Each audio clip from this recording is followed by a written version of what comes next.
Sir नमस्कार। नमस्कार sir. सत साई। क्या नाम है आपका? सर मेरा नाम दीपचंद्र लोमी है। अभी तो मैं भक्ति में आने के बाद भक्ति दीपदास नाम से अपने को पुकारता हूँ। दीपदास जी, आप कहाँ से आए हैं? सर मैं उत्तराखंड राज्य के बागेश्वर ज़िले से आया हुआ हूँ। वहाँ पर एक गांव है भेटा, जो हमको दुर्गा की एक मंदिर है उसके आचार्य के रूप में हमें वहाँ प्रतिष्ठित किया है गांव वालों को। इस वजह से भेंट में वो गांव मिला हुआ है। सर संत रामपाल जी महाराज से कब जुड़े आप?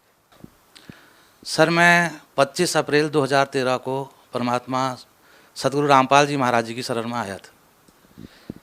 सर संत रामपाल जी महाराज से नाम दीक्षा लेने से पहले आप क्या भक्ति साधना करते थे? सर कुछ पिछले जन्मों के संस्कार होंगे, जिस वजह से मैं बचपन से ही काफ़ी भक्ति में रहता था, साधु संतों के साथ रहता था और जो लोकल बाबा लोग थे उनके साथ में रहता था, अखाड़ों में काफ़ी रहता था। मैं 7वीं 8वीं क्लास में पढ़ता था, तभी से हारमोनियम तबला वगैरह भी बजाने लग गया था और भजन कीर्तन कई किस्म के ऐसे आयोजनों में जाता रहता था। हमारे घर में हर साल अखंड रामायण होता था। पूरे नज़दीक के गांव वालों को मैं निमंत्रण देता था, भंडारा भी कराता था, मंदिरों में भी काफ़ी सेवा करता था, भागवतों में काफ़ी मैं ब्राह्मण के तौर पर भी रहता था क्योंकि ब्राह्मण जाति में मेरा जन्म हुआ है। और इसके अतिरिक्त मैं 3 बार अमरनाथ यात्रा करके आया। बाकी इधर के भी मंदिरों में, अपने उत्तराखंड के मंदिरों में तो कई बार जाता ही रहता था। अन्य भी कई धामों में मैं बद्रीनाथ, केदारनाथ, हरिद्वार, इन सब जगहों में कई बार जाता रहा। इसके अलावा नवरात्रि हर बार साल में 2 बार होती है, दोनों बार करता था। सपरिवार हम भक्ति करते थे और इतना सब कुछ करने के बाद भी हमें कुछ ऐसा आभास नहीं होता था कि पूर्ण इससे आगे भगवान कौन है। राम की भक्ति करते हैं तो विष्णु बड़े हैं, विष्णु के अवतार हैं। कृष्ण की करते हैं तो उसमें भी शक होता था कि इनसे बड़े भी भगवान हैं। दुर्गा की भक्ति करते समय कभी ऐसा लगता था कि सबसे बड़ी यही है, क्योंकि ब्रह्मा विष्णु महेश भी इनकी भक्ति करते हैं। और ऐसा चाहत होती थी कि हम सबसे जो बड़े भगवान हैं, सब भगवानों से बड़े हैं, श्रेष्ठ हैं, उनकी भक्ति करें। कभी बोलते थे सदाशिव बड़े हैं, शिव बड़े हैं, तो कुछ समझ में नहीं आता था कौन बड़े हैं। बोलते थे राम शिव की भक्ति करते हैं, शिव राम की भक्ति करते हैं। राम का द्रोही शिव का द्रोही हो जाता है और शिव का द्रोही राम का द्रोही हो जाता है। हमारे समझ में नहीं आता था कि एक भगवान अगर है तो हम इतनी भक्तियाँ करके एक भगवान को कैसे मान सकते। सर पहले आप इतनी सारी पूजाएं करते थे, आपकी भक्ति में बहुत गहरी रुचि थी, भगवान के प्रति आपकी इतनी दृढ़ आस्था, आपने अमरनाथ यात्रा, बद्रीनाथ यात्रा, केदारनाथ यात्रा आपने की है, आपने भजन, संध्या पाठ, जागरण वगैरह भी किए हैं। इतनी सारी भक्ति करते करते भी आप संत रामपाल जी महाराज की शरण में कैसे आ गए? सर मैं भक्ति तो बहुत करता था, लेकिन उस भक्ति के बाद में हम आरती भी करते थे, जिसमें हम कहते थे कि विषय विकार मिटाओ, पाप हरो देवा। पाप तो हम कितने करते थे, जब तक किसी दूसरे को पता नहीं चला उसको हम पाप समझते ही नहीं थे। और विषय विकार हम भजन कीर्तन में भी जाते थे, भागवतों में भी जाते थे, और सबसे जो हमारे वहाँ गुरु बैठे रहते थे, संत महंत जो बाबा के रूप में वहाँ बैठे रहते थे, और जो भगत सेवादार रहते थे, सब चरस पीने वाले, बीड़ी सिगरेट तंबाकू खैनी ऐसी चीज़ों का इस्तेमाल करने वाले, और उसमें से कई संख्या तो शराबियों की भी होती थी। मैं खुद शराब भी पीता था, खैनी भी खाता था और चरस भांग भी पीता था, और सोचता था कि भक्ति में इस्तेमाल हो रही शिव जी की बूटी है, ऐसा बोल के हम उसको गलत न समझ करके भी उसका इस्तेमाल करते थे। सर ये क्या कारण है संत रामपाल जी महाराज के जितने भी भगत हैं उनसे जुड़ने के बाद नशा छोड़ देते हैं, जबकि पहले भी आप भक्ति कर रहे थे, उस टाइम भी आप नशा करते थे? क्या कारण है कि संत रामपाल जी महाराज से जुड़ने के बाद ही लोग ऐसे हो जाते हैं कि नशों से दूर हो जाते हैं? सर हम आज तक तो विषय विकार मिटाओ गाते थे, लेकिन हमारा होता कुछ नहीं था। परमात्मा संत सदगुरु रामपाल जी महाराज जी की शरण में जाते समय मुझे जब ज्ञान गंगा पुस्तक मिली, उसमें लिखा था कि किसी प्रकार का भी नशा, कोई भी नशा नहीं करना है, जबकि मैं परिपूर्ण नशे करता था। सर जैसा कि पहले आपने बताया कि पहले आप बहुत सारी तीर्थ यात्राओं पे गए, बद्रीनाथ यात्रा, केदारनाथ यात्रा, और बहुत सारी पूजा पाठ आप करते थे। सर अब आप क्या साधनाएं करते हैं? संत रामपाल जी महाराज से नाम दीक्षा लेने के बाद क्या अभी भी आप वही साधना करते हैं? सर रामपाल जी महाराज जी ने हमको ऐसी साधना दे दी है कि अब हमें कहीं किसी, हमारी भाषा में गाढ़ गधेरे कहते हैं, कई पर्वतों के शिखर पर या कई नदियों की घाटी पर कहीं जाने की ज़रूरत नहीं है, क्योंकि भगवान तो सर्वव्यापक हैं, वो कण कण में विद्यमान हैं। लेकिन हमारे जो मनुष्य शरीर में जो हमारा शरीर है, इसी के अंदर इन सभी देवताओं के कमल स्थान बने हुए हैं। सर आपसे एक बात जानना चाहेंगे कि जो लोग आपके साथ रहते थे, आपके साथ जागरण में जाते थे, जो लोग आपके साथ तीर्थ यात्राएं करते थे, उन लोगों का क्या कहना है आज, क्योंकि अब आपने वो सारी चीज़ें छोड़ के केवल संत रामपाल जी महाराज द्वारा दी गई भक्ति करते हैं? सर, मेरे जानने वाले पुराने साथी लोग, मेरा तो उनसे कोई बैरभाव नहीं है, लेकिन मेरी भक्ति में जाने के बाद में वो कई लोग नाराज़ हो गए हैं। नाराज़ होने का और कोई कारण नहीं है, मेरा कोई उनके साथ कोई झगड़ा, कोई लेन देन कुछ भी नहीं है। सिर्फ यही कारण है कि मैं पहले उनके साथ संगतों में, कीर्तनों में, भजनों में, ऐसी जगहों पर जाता था और काफ़ी बढ़ चढ़ कर हिस्सा लेता था। रामला में भी मैं पाठ खेलता था, विश्व हिंदू परिषद से भी मैं जुड़ा हुआ था और अच्छा समझ के ही जुड़ा हुआ था। लेकिन आज मेरा उन चीज़ों में शामिल नहीं होने से वो लोग काफ़ी नाराज़ रहते हैं। नाराज़ होने का कारण ये है कि वो कहते हैं कि अब आप क्यों नहीं भजन गाते हो। भजन गाने के लिए मैं उन्हें कहता हूँ कि परमात्मा की भक्ति, भगवान का नाम लेने में मुझे कोई बुराई नहीं है, मैं लेना चाहता हूँ, लेता ही हूँ। लेकिन जो हम पहले करते थे या जो अभी आप कर रहे हो, वो मेरे समझ में तब नहीं आया जो गुरु जी संत रामपाल जी महाराज जी की शरण में जाने से मेरे समझ में आ गया है। सर जी, मैं पहले हमारे क्षेत्र के आसपास में जो मंदिर हैं, ज़्यादातर मंदिर पहाड़ों की चोटियों पर है, जहाँ काफ़ी पैदल जाना पड़ता है। वहाँ मैं जाता था, कहीं भागवत यज्ञ हो रहे होते थे, शाम को वहाँ भजन संध्या होती थी।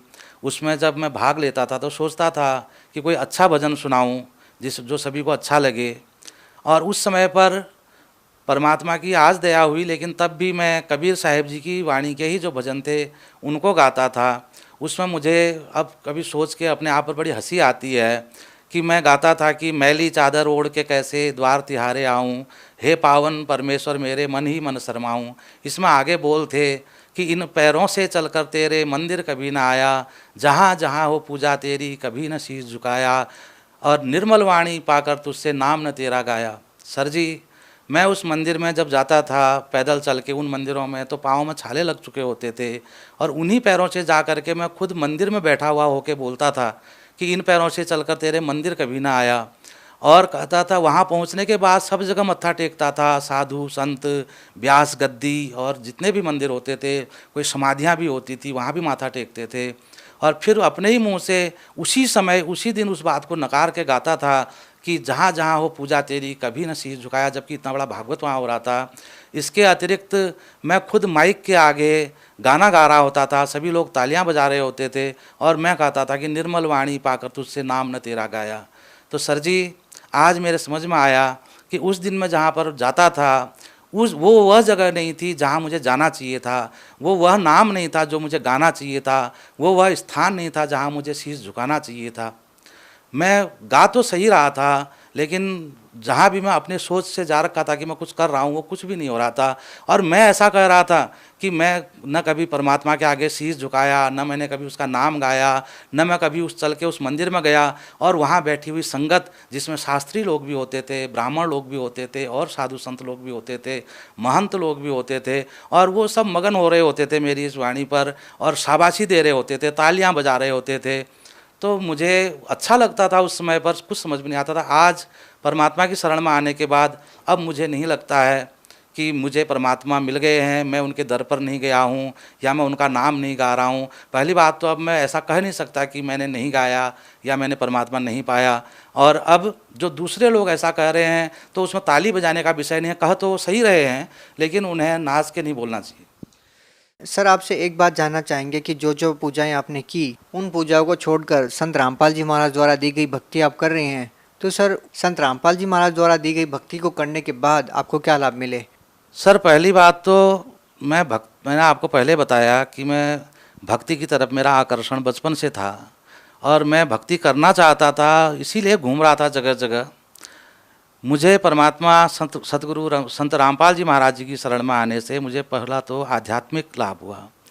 उसके बाद में मेरे अंदर काफ़ी विषय थे, काफ़ी विकार थे।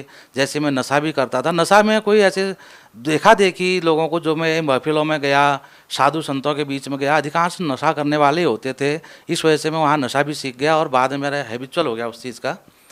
ये सब चीज़ें मुझे विश्वास नहीं था कि मैं छोड़ पाऊँगा। मैंने काफ़ी कोशिश की और परमात्मा की शरण में आने से जिस दिन मैं सतगुरु रामपाल जी महाराज जी की शरण में हिसार बरवाला आश्रम में गया था, तो साथ में लौंग लेके गया था ताकि मेरे से बीड़ी बिना रहा नहीं जाएगा। लेकिन मुझे ये भी पता नहीं चला, याद नहीं रही कि मैं लौंग भी लाया हूँ।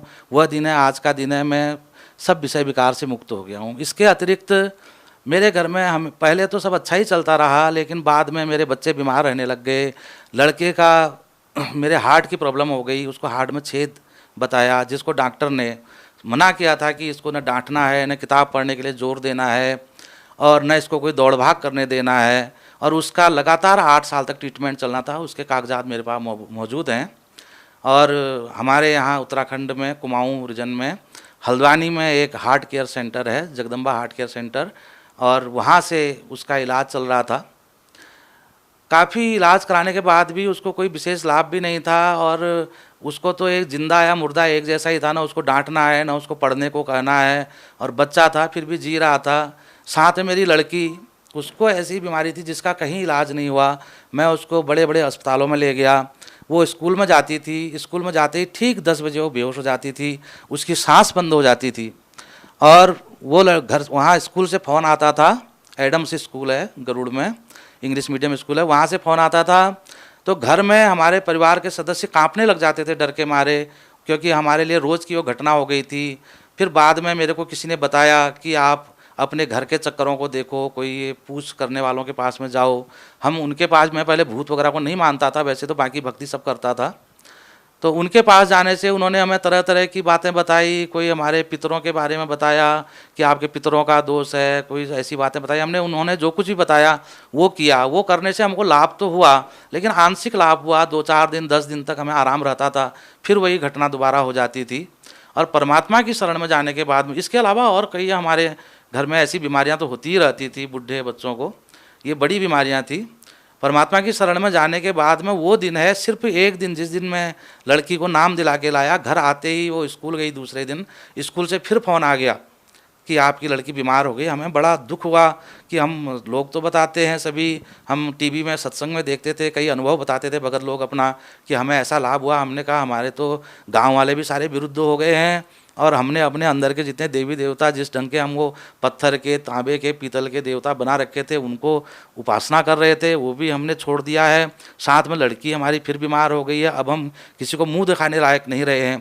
ऐसा डर हमको हो गया, हम शर्म के मारे छुप के उसके स्कूल में गए ताकि किसी को पता न चले। और स्कूल से हम उसको लेके आए, तो हमने किसी को नहीं बताया। पहले हम उसको लेके सीधे किसी बभूत लगाने वाले के पास ले जाते थे हम, लेकिन कहीं नहीं ले गए, उसको घर में लाए। और दिनों हम इस लड़की को गोद में लेके आते थे। उस दिन वो लड़की चल के आई, और वो दिन है, आज हमको 3.25 साल हो गए हैं परमात्मा की शरण में गए हुए। उसको दोबारा कभी ऐसी शिकायत नहीं हुई, और न लड़के का हम कोई ट्रीटमेंट करा रहे हैं, न कहीं अस्पताल में दिखा रहे हैं, वो बिल्कुल स्वस्थ है। लड़की, उसको एक यहाँ मंडल डॉक्टर थे, चाइल्ड स्पेशलिस्ट गरुड़ बैजनाथ सरकारी अस्पताल में, उन्होंने तो साफ कह दिया था कि जो ये बीमारी इस बच्ची को है, इस बीमारी के लक्षण वाले बच्चे बचते नहीं हैं, ये मर जाएगी, आप इसकी आशा छोड़ दो।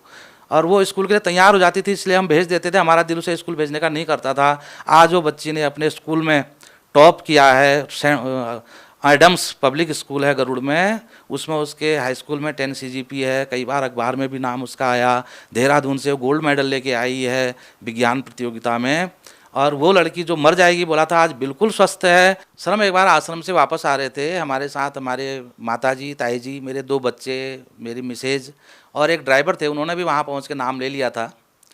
दिल्ली में हमारी गाड़ी में एक बंदर का जैसा मुंह और ऐसा एक आदमी प्रवेश कर गया, उसके साथ एक लड़की भी थी। वो काल ही प्रवेश कर गया था, हमारे को दिल्ली से बाहर नहीं निकलने दिया। वो भगत जी DG के ड्राइवर रहे हैं, जिनकी गाड़ी थी, उन्हें दिल्ली का एक एक कोना, एक एक रास्ता पता है, लेकिन वो गाड़ी दिल्ली से बाहर नहीं निकाल पाए। वो गाड़ी हमेशा कहीं कब्रिस्तान में, कभी राजघाट में, कभी किसी की समाधि में, इन जगहों के ही चक्कर काटती रही। बड़ी मुश्किल से हम वहाँ से 3-4 घंटे में बाहर निकले। फिर बाहर आने के बाद जहाँ से ट्रक आते थे, वो ट्रकों के आगे को उस गाड़ी को ले जाते थे, वही चला रहे थे। मैंने उनको कई बार कहा कि आप 10-15 मिनट रेस्ट कर लो, आपको नींद आ रही होगी, लेकिन परमात्मा हमको बचा रहे थे। ट्रक सामने जैसे पहुंचता था, वो गाड़ी को कट मार देते थे उसी टाइम पर। लास्ट में एक जगह एक तालाब था, उन्होंने गाड़ी वो तालाब की तरफ बढ़ा दी, रोड क्रॉस करके। मैंने देखा, मैंने कहा भगत जी ब्रेक मारो, ब्रेक मारो, आप कहाँ को गाड़ी ले जा रहे हैं? तो भगत जी ने ठीक तालाब पर पहुंचते पहुंचते ब्रेक मार दिया। ब्रेक मारते ही ये भी नहीं पूछा मेरे से, अरे ऐसा कैसे हो गया, मैं रोड छोड़ के यहाँ कहाँ आ गया। एकदम से रिवर्स गियर लगाया, सीधे पीछे को जाके फिर रोड में चलने लग गए। मैं काफ़ी भयभीत हो गया। उसके बाद डिवाइडर वाली रोड आ गई, जिसमें 2 हिस्से रोड के होते हैं। मुझे ये हुआ चलो कम से कम अभी एक साइड तो चलते रहेंगे। फिर वो डिवाइडर पर गाड़ी चिपका के चलाने लग गए, जो कि ऐसा जैसे तेल लगा हुआ हो, ऐसी हमारी गाड़ी बच रही है, उसके साथ चिपक के चल रही थी। मेरे को ऐसा लगा कि अब तो हम बच नहीं सकते हैं।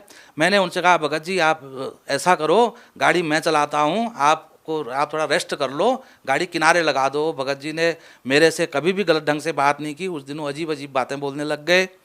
और मैंने उनसे लास्ट में कहा फिर आप ऐसा करो, कम से कम गाड़ी रोक तो दो, हम उतर जाते हैं। हम आपको जितना पैसा चाहिए इस गाड़ी का आप पैसा ले लो, हम किसी और गाड़ी में आए, मेरे को मरना नहीं है। वो भगत जी ने गुस्से में चाबी फेंक दी गाड़ी की मेरे पास में और कूद के दूसरी साइड बैठ गए। वहाँ से गाड़ी मैंने चलाई। मुझे सतनाम भी प्राप्त हो चुका था, बाकी सब प्रथम मंत्र वाले थे। जब मैं काल ने हमारा पीछा नहीं छोड़ा, हमें काफ़ी तंग किया, हमारी ताई को भी काफ़ी तंग किया।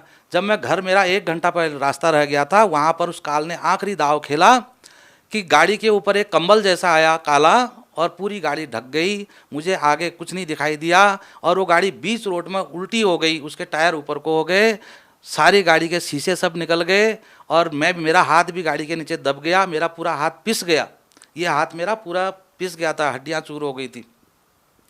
उसके बाद में हम लोग बाहर, और गाड़ियाँ भी रुक गई। उन लोगों ने हमें हाथ भी नहीं लगाया, पर मैंने सोचा और भी मर गए होंगे, मेरे बच्चे वगैरह मर गए होंगे। लेकिन सारे के सारे अपने हाथ से, गाड़ी में कोई शीशे नहीं थे, front wind screen, rear wind screen, सारे शीशे सब निकल चुके थे। वो सब के सब अपने आप बाहर आए। एक मुझे ही चोट लगी थी, मेरा हाथ पिसा हुआ था। कई गाड़ी वालों ने कहा आपको अस्पताल ले जाना है। मैंने सबको पूछा अपना दर्द भूल के कि किसी को कुछ हुआ, सब ने कहा हमें कुछ नहीं। एक रोडवेज वाला जो देहरादून से आ रहा था, वो हमारे बच्चों को और ताई जी लोगों को घर पहुँचा गया। मेरे को अस्पताल जाना छोड़ के मैंने गाड़ी सीधी करने के लिए रिकवरी बुलाई। रिकवरी की बात होने से पहले पहले गाड़ी अपने आप सीधी हो गई। वहाँ पर 1-2 कुछ लोग आए, परमात्मा की ऐसी कृपा हुई, वो बहाना बन गया और उन्होंने गाड़ी में हाथ लगाया, वो गाड़ी सुलटी कर दी उस रोड में, उतनी बड़ी गाड़ी। उसके बाद में वो गाड़ी के शीशे सारे के सारे ऐसे एक जगह पर डैम्प करके रखे हुए थे, जैसे किसी ने अपने हाथ से रखे हों। एक शीशा भी गाड़ी का नहीं, एक सिर्फ साइड ग्लास जो पीछे देखने वाला होता है, साइड मिरर, वो टूटा, उसके अलावा कुछ भी नहीं टूटा। गाड़ी में कोई डेंटिंग नहीं आई। उसके बाद में वो गाड़ी अपने हाथ से चलने लायक होके हमारे 2-1 हज़ार रुपये उसको बीडिंग वगैरह चेंज कराने में लगा, कुछ भी नहीं लगा। फिर मेरा हाथ जो ऐसा पिस गया था, मैंने सोचा गाँव में अब किसी को नहीं बताऊँगा, प्लास्टर चढ़ाता हूँ, एक्सरे कराता हूँ। जब तक सब गाँव वालों को पता चला, पहले ही मेरे को लोग गलत बात कह रहे हैं, इसने अपने घर के देवी देवता इष्ट देवता छोड़ दिए हैं, अब इसके साथ ऐसा ही होगा, ऐसा कहेंगे। ऐसा सोच करके मैंने सोचा कि मैं इसमें प्लास्टर नहीं चढ़ाऊंगा, हाथ टूटा ही अपने आप रहता है, ऐसे ही ढका रहूँगा। और गुरु जी का नाम कोई गलत ढंग से ले, संत रामपाल जी महाराज को कुछ गलत कहे, मैं ऐसा नहीं होने दूंगा, मैं सब सह लूँगा, मुझे हाथ नहीं चाहिए अब। लेकिन परमात्मा की ऐसी दया हुई सर जी, मैंने उस टूटे हुए हाथ से अपने बंजर खेत खोद दिए और आज के दिन ये हाथ आपके सामने है। मैंने कुछ नहीं, 120 रुपये की दवा एक डॉक्टर ने ज़बरदस्ती दे दी थी, वो दवा भी मैंने बाद में फेंक दी, एक ही खुराक खाई थी। परमात्मा की महिमा तो बहुत है, काफ़ी लाभ हुए हैं, हर दिन लाभ होते हैं, कई एक्सीडेंट से भी बचाव होता है। सर जैसा कि अभी आपने इंटरव्यू के दौरान बताया कि आपको हार्ट की प्रॉब्लम थी, सर क्या आप कोई रिपोर्ट्स वगैरह लेके आए हैं? क्या आप हमारे दर्शकों को दिखाएंगे? सर मैं रिपोर्ट लेके आया हुआ हूँ। मेरे लड़के को हार्ट की बीमारी थी और उसके हार्ट में छेद था। प्रकाश पंत डॉक्टर हैं हल्द्वानी में, हार्ट स्पेशलिस्ट, उनसे उनका लगातार इलाज चल रहा था। वो रिपोर्टें मेरे पास में हैं। ये जगदम्बा केयर सेंटर, ये जो है हल्द्वानी के अस्पताल है, लगातार इसके पूरा टेस्ट होते थे। हर महीने मेरे को यहाँ से हल्द्वानी गाड़ी बुक करके जाना पड़ता था और इसमें उसको बताया था कि 8 साल तक लगातार उसका इलाज चलेगा, जबकि उसको लगभग 2 साल हुए थे इलाज करते हुए कंटिन्यू। परमात्मा की शरण में आने के बाद में ये सभी भगत लोग देख सकते हैं। गुरुजी संत रामपाल जी महाराज जी की शरण में जब हम गए और लड़के को मैंने नाम उपदेश दिलाया, उसके बाद से आज हम न किसी अस्पताल में गए हैं, कोई छोटी मोटी बीमारी का भी, सर्दी जुकाम बुखार इत्यादि, इसकी तो हमने दवा ली है। सर जैसा कि अभी आपने बताया कि संत रामपाल जी महाराज से नाम दीक्षा लेने के बाद आप पितृ पूजा नहीं कर सकते, श्राद्ध नहीं निकाल सकते, तो जैसे कि आपने पहले हमारे को बताया था कि आप पहले जागरण करते थे, जागरणों में जाया करते थे, जैसा कि आप पहले हिंदू परिषद के अध्यक्ष भी रहे हैं, तो सर सवाल ये उठता है कि, और लोगों में कहीं न कहीं इस बात की शंका भी है कि संत रामपाल जी महाराज कहीं आपका हिंदू धर्म से धर्म परिवर्तन तो नहीं करवा रहे, क्योंकि इस बात को लेके लोगों में काफ़ी शंकाएं रहती है कि संत रामपाल जी महाराज जी के जो अनुयायी है वो देवी देवताओं की पूजा नहीं करते। क्या केवल हिंदू धर्म से परिवर्तन करवाना ही संत रामपाल जी महाराज का उद्देश्य है या कुछ और? क्या कहना चाहेंगे इस बारे में, क्योंकि हमारे दर्शकों के मन में लगातार ये सवाल उठता है। सर, संत रामपाल जी महाराज सिर्फ हिंदू धर्म के बारे में ही नहीं अपितु सभी धर्मों के बारे में हमें बताते हैं कि उन धर्म ग्रंथों में क्या लिखा हुआ है। हिंदू धर्म में, चाहे मुस्लिम धर्म में या किसी अन्य धर्मों में जो पाखंडवाद फैल गया है, उन बुराइयों को दूर करके और धर्म के मुताबिक, धर्म ग्रंथों के मुताबिक भक्ति करना बताते हैं। वो टीवी में, और उन्होंने जो किताब हमें ज्ञान गंगा हम पर कृपा कर रखी है, उसमें उन्होंने पूरे उदाहरण उन सभी ग्रंथों के अध्याय, पेज नंबर, श्लोक नंबर और अर्थ सहित उनका बहुत ही अच्छा और सत्य अनुवाद करके दे रखा है। मेरे को बहुत ऐसा महसूस हुआ था कि ये हमारे धर्म के खिलाफ ऐसी कोई साजिश है। मुझे पढ़ने के बाद पता चला कि ये तो परमात्मा का ऐसा ज्ञान है जो कबीर साहिब जी ने हमें पहले भी पाखंडवाद से छूटने के लिए काफ़ी, आज से 600 साल पहले काशी में आके और लोगों ने उनका विरोध किया था। आज वही ज्ञान और वही परमात्मा संत रामपाल जी महाराज के रूप में आकर के हमें वही ज्ञान बता रहे हैं।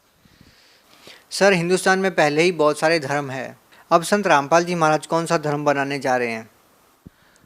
सर, धर्म तो हम अनेक किस्म के धर्मों में बढ़ चुके हैं। संत रामपाल जी महाराज हमको अनेक धर्मों से एक बनाना चाह रहे हैं। वो कहते हैं कि जीव हमारी जाति है, मानव धर्म हमारा, हिंदू मुस्लिम सिख ईसाई धर्म नहीं कोई न्यारा। हिंदू मुस्लिम सिख ईसाई तो 4 मुख्य धर्म है, इसके अतिरिक्त भी हमने अलग अलग गुरु संत बना करके कई धर्म अपने बना लिए हैं। संत रामपाल जी महाराज मानव धर्म को मानने के लिए कहते हैं, मानवता को मानने के लिए कहते हैं और एक पूर्ण परमात्मा की भक्ति करने कहते हैं। इसलिए हम जितने भी भाई बहन आज भगत बने हुए हैं, सब एक परमात्मा की भक्ति करते हैं। हम कोई भेदभाव, छुआछूत, आपस में ऊंच नीच जातियाँ, इन चीज़ों को नहीं मानते। न हम मुस्लिम हिंदू धर्म या कोई अन्य धर्म को मानते हैं, न हम किसी धर्म में प्रचलित जातियों को मानते हैं। हम सबको बराबर समझ के एक परमात्मा के बच्चे बन के भक्ति करते। सर, भगत समाज को क्या संदेश देना चाहेंगे? सर, संदेश परमात्मा देते हैं और उनके प्रवचन आते हैं साधना चैनल पर शाम को 7:40 से 8:40 तक, और सुबह हरियाणा न्यूज़ पर भी आजकल सत्संग आता है 6 बजे 7 बजे तक। इसके अलावा अन्य भी कुछ चैनल में ये सत्संग परमात्मा के आते हैं। ये परमात्मा की कृपा से ही चलते हैं, नहीं तो कोई संत जो जेल में हो और उसके प्रवचन टीवी पर चल रहे हो, ऐसा मुमकिन नहीं है। सर, हिंदुस्तान में संत रामपाल जी महाराज के बहुत सारे नामदान सेंटर खुले हुए हैं, जहाँ पे लोग जाकर के नाम दीक्षा लेते हैं और लाखों की संख्या में संत रामपाल जी महाराज से श्रद्धालु जुड़ रहे हैं। सर, आप उत्तराखंड से बिलोंग करते हैं। सर, उत्तराखंड में संत रामपाल जी महाराज के नामदान सेंटर कहाँ पे है, जहाँ पे जाकर के हमारे जो दर्शक हैं, जो संत रामपाल जी महाराज से जुड़ना चाहते हैं, वो वहाँ पे जाके नाम दीक्षा ले सकते हैं? सर, मैं सभी भक्त आत्माओं से, सभी भक्तजनों से प्रार्थना कर रहा हूँ, सभी भगत हैं जो भी कोई भी भक्ति कर रहे हैं, वो लोग पहले तो सत्संगों को सुने। ज्ञान गंगा पुस्तक उन्हें कहीं भी मिलती है, उसे पूर्ण पढ़ें, 1-2 पन्ने पढ़ करके उस पर फैसला न करें। उसके बाद में अगर वो और जानकारी लेना चाहते हैं और अपनी भक्ति को, सत्य भक्ति को करना चाहते हैं, उन्हें अपना ये सब शक दूर करने के लिए, धर्म परिवर्तन है या नहीं है, सब जानने के लिए उत्तराखंड में परमात्मा की दया से 6 नामदान सेंटर खुले हुए हैं। एक काशीपुर में है, एक हल्द्वानी में है और एक गरुड़ में, बागेश्वर ज़िले के अंदर एक भेटा गांव है, वहाँ पर खुला हुआ है, और एक श्रीनगर गढ़वाल में है, देहरादून में है, रुड़की में है। अभी अन्य भी और ज़िलों में खुलेंगे उत्तराखंड में। इसलिए भक्तों की कमी है, क्योंकि वहाँ पर भूत पूजा, पितर पूजा, इस चीज़ को ज़्यादा मान्यता दी गई है और लोग सब दुखों से परेशान रहते हैं। सब दुखों का छुटकारा पाने का एक ही उपाय है कि संत रामपाल जी महाराज के शरण में आए। सर, बहुत बहुत धन्यवाद। सर, धन्यवाद, नमस्कार।